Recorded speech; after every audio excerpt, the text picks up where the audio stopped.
Thank you for joining Wars of the Rosies as we continue with part 41, Freemasonry in Germany, from Book the Second, The Practice of the Mystic Tie by Albert G. Mackey. Part 41, Freemasonry in Germany.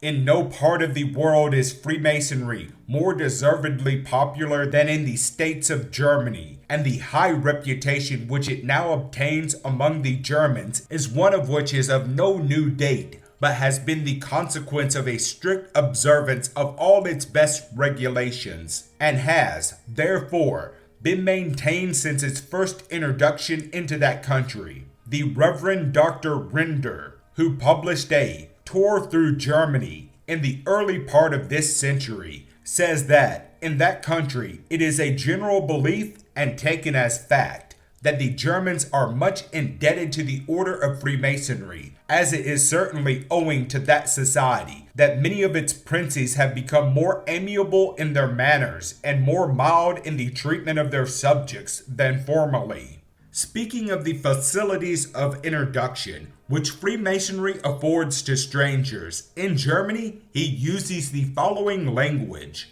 If an Englishman wish for almost instant acquaintance with the first ranks in Germany, his being a Freemason will render his introduction more easy and agreeable to the parties as well as to himself, Masonry being there held in the highest estimation. But it is somewhat different from that of England. I do not mean in point of science, but in the choice of members. It is, on this account, by no means easy to become a Mason, as the qualifications are extremely nice and numerous. The difficulty of choice is not confined to foreigners, but extends even to natives. The mutual consent of every member in different lodges being necessary to make a Mason, and it often happens that a German is excluded because one single member gives a negative.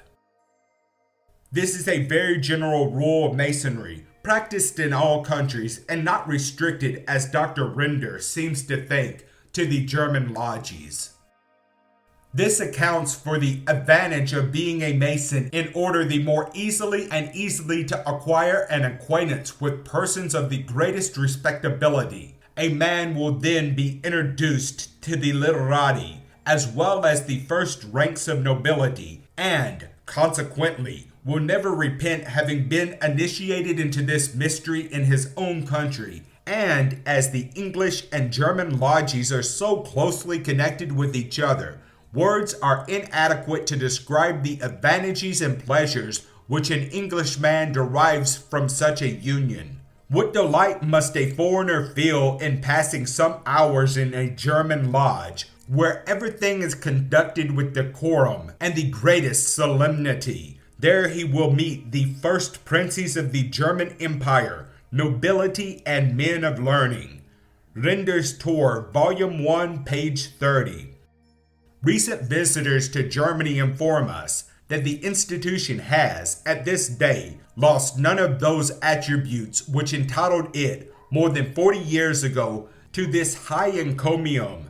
The great, the good, and the learned continue to patronize it and to unite in its labors of love. And the German lodges are now, as they were then, model lodges for the rest of the Masonic world.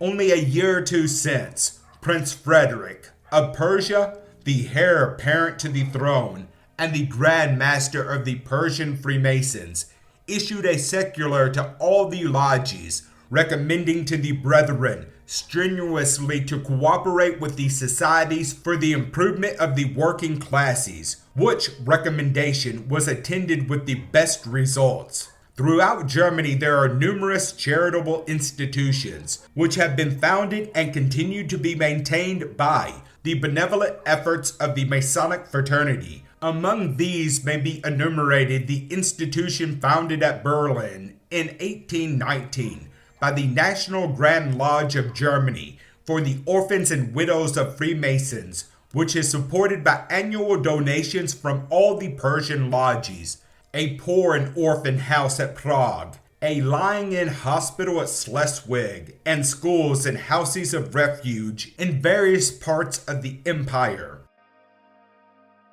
Thank you for watching, and please don't forget to share, like, subscribe, and comment.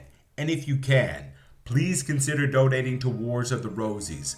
Links to PayPal and Patreon are in the description. Thank you so very much.